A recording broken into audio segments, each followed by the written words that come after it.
اعوذ باللہ من الشیطان اللعین الرجیم بسم اللہ الرحمن الرحیم الحمد للہ رب العالمین الصلاة والسلام علی اشرف الانبیاء والمرسلین محمد وآلہ الطیبین الطاہرین واللعنۃ الدائمۃ علی اعدائہم اجمعین من الآن الى قیام یوم الدین. اما بعد فقد قال رسول اللہ صلی اللہ علیہ وآلہ وسلم افضل النساء اہل الجنہ خدیجۃ بنت خویلد فاطمۃ بنت محمد صلی اللہ علیہ وآلہ ومریم بنت عمران وآسیہ بنت مزاحم امرۃ فرعون. اللہم صلی علی محمد وآل محمد. السلام علیکم. آج ہمارے درس کا موضوع مثالی خواتین ہے. مردوں میں تو ہمارے پاس بہت ساری ایسی مثالیں موجود ہیں جن کو ہم اپنی زندگی کے لیے نمونہ عمل بنا سکتے ہیں، جیسے کہ انبیاء کرام، اولیاء کرام، ائمہ علیہم السلام. لیکن خواتین میں ہمارے پاس جو خاص مثالیں موجود ہیں وہ رسول اللہ صلی اللہ علیہ وآلہ وسلم کی اس حدیث سے ہمیں پتہ چلتی ہیں کہ رسول اللہ کیا فرما رہے ہیں کہ اہل جنت کی افضل ترین خاتون، یعنی جو جنت میں جتنی بھی خواتین ہیں ان میں سے سب سے زیادہ جو افضل ترین خاتون ہوں گی وہ کون ہے؟ بی خدیجہ بنت خویلد، بی فاطمۃ الزہرا سلام اللہ علیہا بنت محمد صلی اللہ علیہ وآلہ، مریم بنت عمران اور بی بی آسیہ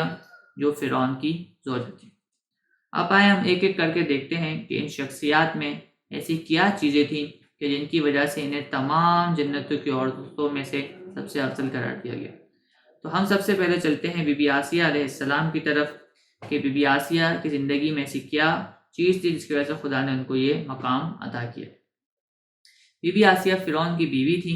اور بعض منابع کے مطابق ان کا تعلق بنی اسرائیل سے تھا،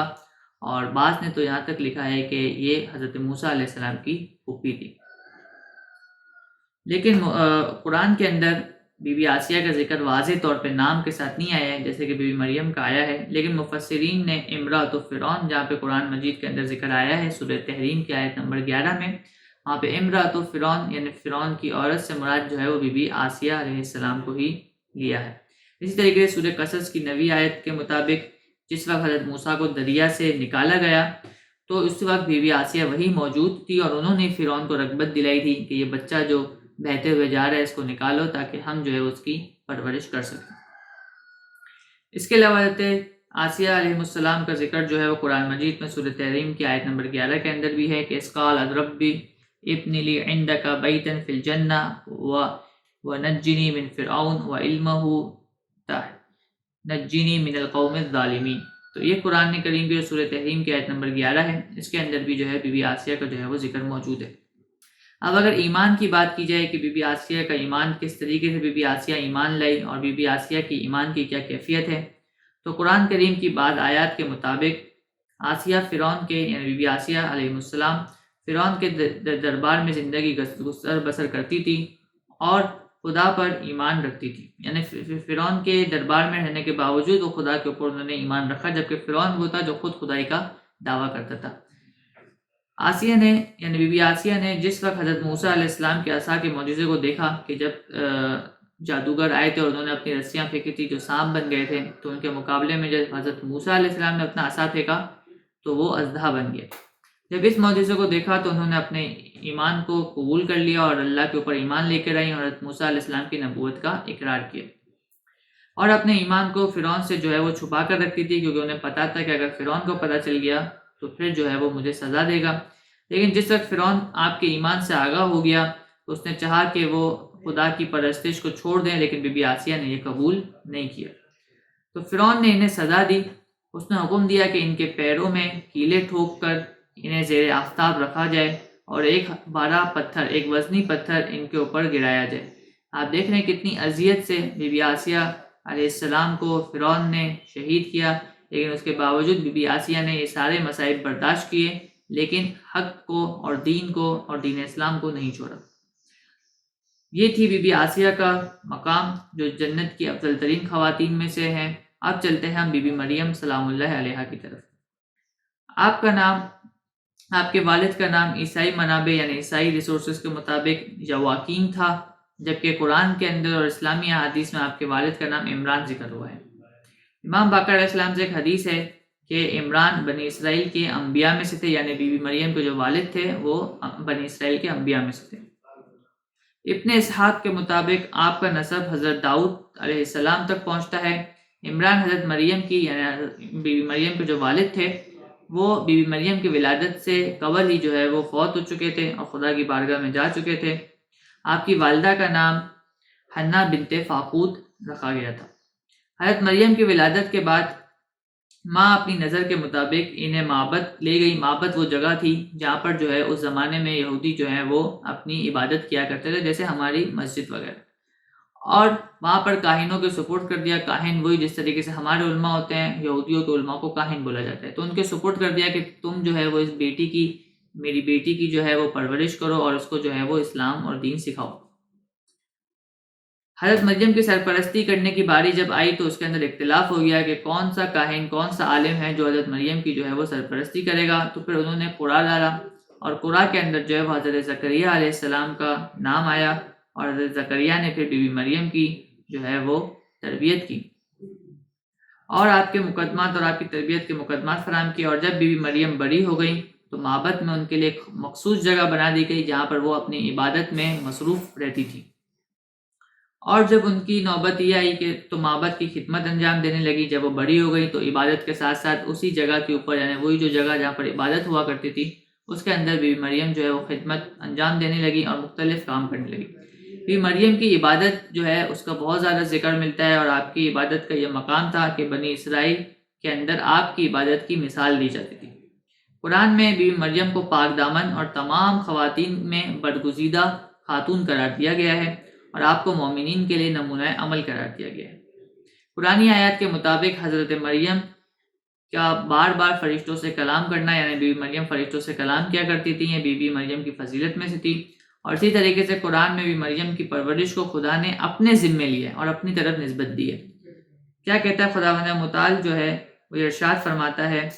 جس کا میں آیت کا ترجمہ آپ کے سامنے پیش کرتا ہوں۔ تو اس کے پروردگار نے اس لڑکی یعنی مریم کو احسن طریقے سے قبول کیا اور اچھی طریقے سے اس کی نشو و نما کا انتظام کیا۔ جناب زکریا کو اس کا کفیل بنایا۔ جب بھی زکریا محراب عبادت میں مریم کے پاس آتے تو اس کے پاس کھانے کی کوئی نہ کوئی چیز موجود ہوتی اور پوچھتے، اے مریم یہ تمہارے پاس کہاں سے آیا؟ یعنی بی بی تو معبد کے اندر تھی، عبادت کیا کرتی تھی، تو یہ ساری چیزیں کھانے پینے کی کہاں سے آئی؟ تو کہا بے شک خدا جسے چاہتا ہے بے حساب رزق عطا کرتا ہے۔ تو یہ بی مریم کی فضیلت تھی کہ بی مریم کے لیے جو کھانا تھا خدا نے متعال فرشتوں کے ذریعے خود بھجوایا کرتا تھا۔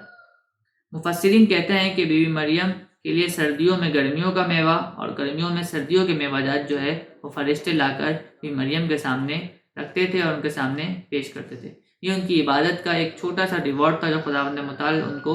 دے رہا تھا۔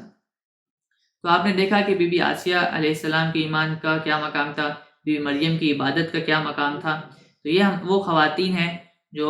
اس دنیا میں رہنے والی تمام خواتین کے لیے ایک نمونہ عمل ہے۔ اب آئے ہم چلتے ہیں تیسری خاتون کی طرف، تیسری شخصیت کی طرف جو بی بی خدیجہ بنت خویلد ہیں۔ آپ کی زندگی میں آپ کے والد کا نام جس طریقے سے میں نے کہا بی بی خدیجہ بنت خویلد یعنی خویلد تھا، اور آپ کی جو والدہ تھیں ان کا نام جو ہے فاطمہ بنت زائدہ تھا۔ آپ بعثت سے 30 یا 40 سال پہلے مکہ میں پیدا ہوئی اور اسی شہر میں اپنے والد کے ساتھ پرورش پائی۔ حضرت خدیجہ باعظمت، مالدار اور اپنے زمانے کی خواتین کے اندر سے پر اثر خواتین تھیں۔ جابر بن عبداللہ انصاری پیغمبر اکرم صلی اللہ علیہ وآلہ وسلم سے منقول ایک حدیث کے اندر یہ ارشاد فرماتے ہیں کہ رسول اللہ کہتے ہیں کہ خدیجہ، حضرت فاطمہ، مریم اور آسیہ تمام عالمین کی عورتوں کی سردار ہے۔ جس طریقے سے اوپر حدیث میں آیا کہ جنت کی 4 افضل ترین خواتین میں بی بی خدیجہ، بی فاطمہ الزہرا سلام اللہ علیہا، بی بی مریم اور بی بی آسیہ ہیں، اسی طریقے سے اس حدیث میں کیا فرمایا کہ بی بی خدیجہ، بی بی فاطمہ الزہرا سلام اللہ علیہا، بی بی آسیہ اور بی بی مریم تمام عالمین کی عورتوں کی سردار ہیں۔ اس طریقے سے پیغمبر اکرم صلی اللہ علیہ وآلہ وسلم بی بی خدیجہ سے بہت زیادہ محبت کیا کرتے تھے اور اپنی زندگی میں ان کا بہت زیادہ خیال رکھا کرتے تھے اور انہیں بہترین خاتون ہونے کا لقب عطا کیا کرتے تھے۔ اسلامی ماخذ میں بی بی خدیجہ کو طاہرہ، زکیہ، مرضیہ، صدیقہ اور سیدۃ النساء قریش کے القاب سے جانا جاتا ہے، اور آپ کو ام المومنین، آپ کی کنیت میں سے جو ہے ایک ام المومنین سب سے مشہور کنیت ہے۔ متعدد روایت کے مطابق حضرت خدیجہ کی خاص ایک منزلت و مقام تھا رسول اللہ صلی اللہ علیہ وآلہ وسلم کے نزدیک، اور آپ بہت سارے جو آپ کے مسائل ہوا کرتے تھے اس میں بی بی خدیجہ سے جو ہے وہ مشورہ بھی لیا کرتے تھے۔ اب آپ سوچیں، رسول خدا جو خدا کے طرف سے بھیجا ہوا ایک پیغمبر ہے، جو خدا کا سب سے حبیب بندہ ہے، اور اس کائنات میں خدا کے بعد جو سب سے زیادہ فضیلت ہے وہ رسول اللہ صلی اللہ علیہ وآلہ وسلم کی ہے، لیکن اس کے باوجود رسول خدا بی بی خدیجہ سے مشورہ لیا کرتے تھے اپنے کاموں کے بارے میں۔ اور بی بی خدیجہ جو ہے وہ رسول اللہ صلی اللہ علیہ وآلہ وسلم کے دل کا سکون تھی، یعنی جب تک بی بی خدیجہ زندہ تھی رسول اللہ صلی اللہ علیہ وآلہ وسلم پرسکون کیفیت میں ہوتے تھے، یعنی جب باہر جاتے تھے اور باہر کفاران مکہ کی طرف سے طعنوں کو سنا کرتے تھے، کوئی کہتا تھا کہ آپ جادوگر ہیں، کوئی کہتا تھا نعوذ باللہ آپ شاعر ہیں، اور پتھر مارا کرتے تھے، آپ کے راستے میں کانٹے بچھایا کرتے تھے، لیکن جب گھر آتے تھے بی بی خدیجہ سلام اللہ علیہا کا چہرہ دیکھ کر ان کو ایک سکون حاصل ہوتا تھا۔ حضرت خدیجہ کی مالی امداد کے بدولت ہی رسول خدا تقریباً غنی ہو گئے تھے۔ بی بی خدیجہ نے بہت سارے غلاموں کو آزاد کرانے کے لیے اور دوسرے دینی امور کے لیے رسول اللہ صلی اللہ علیہ وآلہ وسلم کو بہت زیادہ مال و دولت سے نوازا تھا، کیونکہ بی بی خدیجہ ایک پر اثر اور ایک مالدار خاتون مکہ کی تھیں۔ خداوند متعال نے ارشاد فرماتا ہے کہ اور خدا نے آپ کو غریب پایا، یعنی تہی دست پایا تو مالدار بنا دیا۔ تو یہ جو مالدار بنایا یہ بی بی خدیجہ علیہ السلام کی بدولت ہی مالدار بنایا۔ تو قرآن کے اندر بھی اس طریقے سے بی بی خدیجہ کا ذکر موجود ہے۔ رسول خدا صلی اللہ علیہ وآلہ وسلم خود فرماتے تھے کہ کسی مال نے مجھے اتنا فائدہ نہیں پہنچایا جتنا فائدہ مجھے خدیجہ کے مال نے پہنچایا ہے۔ رسول خدا صلی اللہ علیہ وآلہ وسلم بی بی خدیجہ کی ثروت سے ہی مقروضوں کے قرض کو ادا کر دیا کرتے تھے۔ مثال کے طور پہ کوئی مسلمان مقروض شخص آتا اور رسول کہتا کہ میرا فلاں شخص پہ اتنا قرضہ ہے، میں قرضہ نہیں دے سکتا، تو رسول اللہ بی بی خدیجہ کے مال سے اس کا قرضہ ادا کر دیا کرتے تھے۔ شیب ابی طالب میں جب رسول اللہ صلی اللہ علیہ وآلہ وسلم کا محاصرہ کیا اور قریش نے آپ کا سوشل بیک آؤٹ کر دیا، تو بی بی خدیجہ کی ہی دولت تھی جس کی وجہ سے جو ہے وہ رسول اللہ نے شیب ابی طالب میں اپنی زندگی گزار سکیں۔ یہاں تک کہ احادیث میں یہ آیا ہے کہ ابو طالب اور خدیجہ اپنا پورا مال اسلام کے لیے خرچ کر دیا۔ یعنی اگر اسلام میں دیکھا جائے کہ اسلام کو خرچ کرنے میں کس کا مال سب سے زیادہ استعمال ہوا ہے تو وہ بھی خدیجہ اور حضرت ابو طالب علیہ السلام کا مال ہے، کہ جس سے اسلام میں پروان چڑھنا جو ہے وہ شروع کیا۔ اس کے بعد جو ہے ہم چلتے ہیں ابھی فاطمۃ الزہرا سلام علیہا کی طرف کہ بی فاطمۃ الزہرا سلام علیہا کا کیا مقام تھا، جو آخری شخصیت ہیں۔ اس سے پہلے میں آپ کے سامنے ایک حدیث ذکر کر دوں کہ رسول اللہ صلی اللہ علیہ وآلہ وسلم بی بی خدیجہ کے متعلق میں یہ بی بی خدیجہ کے حوالے سے یہ حدیث ارشاد فرماتے ہیں، جو بہت امپورٹنٹ حدیث ہے، اور اس سے آپ کو پتہ چلے گا کہ بی بی خدیجہ کا معیار اور بی بی خدیجہ کا مقام کیا تھا۔ کیا کہتے ہیں خدا نے خدیجہ سے بہتر کوئی عورت مجھے عطا نہیں کی۔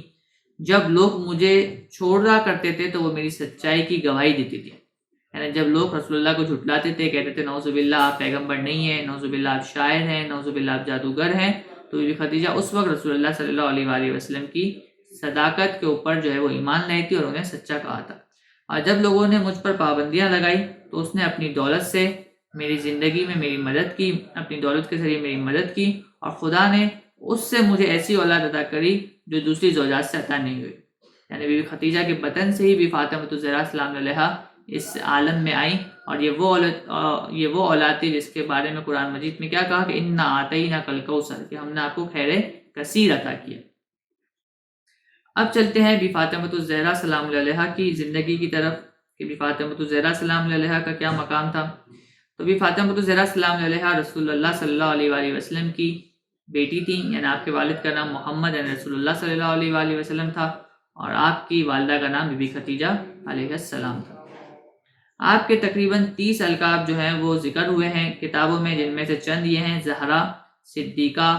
محدثہ، بطول، سیدۃ النساء العالمین، منصورہ، طاہرہ، مطہرہ، زکیہ، مبارکہ، راضیہ، مرضیہ زیادہ مشہور ہیں۔ اور آپ کی کنیتیں بھی ذکر ہوئی ہیں، جن میں سے مشہور کنیت ام ابیہا، ام الائمہ، ام الحسن اور ام الحسین ہیں، اور ام المحسن بھی آپ کی کنیتوں میں سے کنیت، اور آپ کی ولادت کی تاریخ 20 جمادی الثانی ذکر ہوئی ہے۔ آپ نے زندگی کے جو ابتدائی ایام تھے وہ تاریخی حوالہ جات نہ ہونے کی وجہ سے بہت کم جو ہے اس کے بارے میں انفارمیشن ملتی ہے، لیکن جتنی انفارمیشن اور جتنی معلومات ملتی ہے اس میں یہ ہے کہ بی بی فاطمہ الزہرا سلام علیہا اپنے بچپن سے ہی انہوں نے مشکلات کا سامنا کیا۔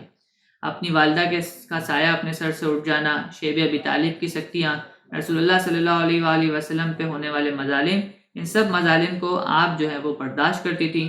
اور جب رسول اللہ صلی اللہ علیہ وآلہ وسلم گھر آتے تھے تو اگر آپ کو کوئی زخم لگ جایا کرتا تھا تو بی فاطمہ خود آ کر آپ کے اس زخم پہ ملہم کو لگاتی تھی اور اس زخم کے لیے آپ کی تیمارداری کرتی تھی۔ اور جب آپ اپنی والدہ کے سائے سے محروم ہو گئی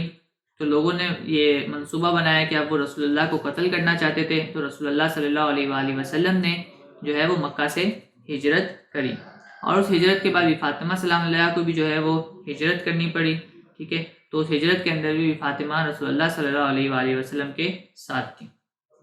شیعہ اور اہل سنت دونوں کی روایات اور تاریخ کے اندر اور تفسیر میں بہت سارے مصادر پہ ہمیں بی بی زہرا سلام علیہ کی فضیلت جو ہے وہ ملے گی۔ ان فضائل میں سے بعض کا منشا قرآن کریم کی مختلف آیات ہیں، جیسے آیت تطہیر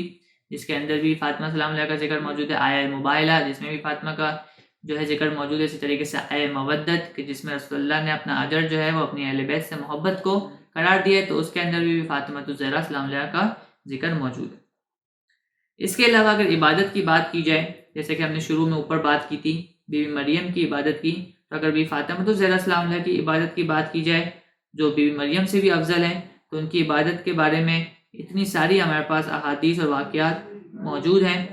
بی فاطمہ خود عبادت کے بارے میں کیا کہتی ہیں کہ جو اپنی عبادت کو خدا کے لیے خالص کرے گا تو اللہ تعالیٰ بہترین اس کے لیے مصلحت کو قرار دے گا، یعنی خود اگر انسان خلوصتاً بغیر ریاکاری کے خدا کے لیے عبادت کرتا ہے تو جو سب سے بہترین مصلحت، جو سب سے اچھا ہوگا اس انسان کے لیے، خدا اس کے لیے اس کو قرار دے گا۔ بی فاطمہ الزہرا سلام علیہ اپنے پیغمبر رسول اللہ صلی اللہ علیہ وآلہ وسلم کی طرح ہی خدا کی عبادت سے بہت زیادہ لگاؤ رکھتی تھیں۔ پوری رات آپ نمازوں کے اندر جو ہے وہ گزار دیا کرتی تھیں، اور آپ کا ایک اہم حصہ خدا سے راز و نیاز کے اندر جو ہے وہ گزارا کرتا تھا۔ ایک دفعہ امام حسن علیہ السلام سے روایت ہے کہ بی بی فاطمہ الزہرا سلام علیہ نے نماز پڑھی اور پوری ساری دعائیں جو ہے وہ اپنے پڑوسیوں کے بارے میں کی، ایک بھی دعا جو ہے وہ آپ نے اپنے لیے نہیں کی۔ تو امام حسن علیہ السلام نے جب پوچھا کہ اے مادر گرامی، آپ نے سب کے لیے دعا کی لیکن ہمارے لیے دعا نہیں کی، بی بی نے کہا کہ پہلے پڑوسی بعد میں گھر والے، یعنی یہ بی بی کی عبادت کا جو ہے وہ اندازہ تھا۔ اور جب بی بی اتنی زیادہ عبادت کیا کرتی تھی اور کثرت کے ساتھ تلاوت قرآن کیا کرتی تھی تو آپ کو غیبی امداد سے بھی جو ہے وہ فائدہ ہوتا تھا، آپ کے لیے غیبی امداد آتی تھی۔ جیسے کہ ذکر کیا گیا کہ ایک دن سلمان فارسی جب امیر المومنین علیہ السلام کے گھر پر آئے تو دیکھ کر حیران ہو گئے